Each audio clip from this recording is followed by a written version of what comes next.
Il volto nuovo della terza giunta Zaia arriva dal veneziano. Francesco Calzavara, imprenditore nato a San Donà di Piave, nell'ultima legislatura regionale, presidente della seconda commissione consiliare permanente, è stato nominato assessore al bilancio e al patrimonio. È un assessorato molto importante in un momento difficile come quello che stiamo vivendo e che quindi dovrà avere la capacità, oltre di essere pronto a dare delle risposte su quelle che sono le emergenze, anche molto probabilmente gestire al meglio il Recovery Fund, che sarà la sfida probabilmente dei prossimi mesi. È stato riassettato con alcune deleghe ed è l'assessorato, diciamo, di snodo nevralgico dell'amministrazione.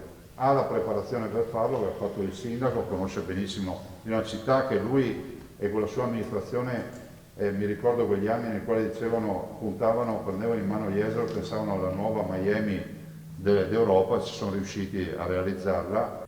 Prima dell'arrivo in Consiglio regionale, Calzavara è stato assessore al turismo del comune di Jesolo per 2 mandati, 8 anni, e quindi sindaco per altri 2 mandati dal 2002 al 2012. Un percorso che nasce da un'esperienza amministrativa in una città come Jesolo, che è molto formativa. Poi questi 5 anni in commissione come presidente di commissione abbiamo fatto delle cose importanti, adesso l'approdo al Balbi, più di così non si può, quindi sono naturalmente molto felice e grato al presidente Zaia per questo impegno che mi ha dato e che spero di onorare al meglio per tutti i veneti.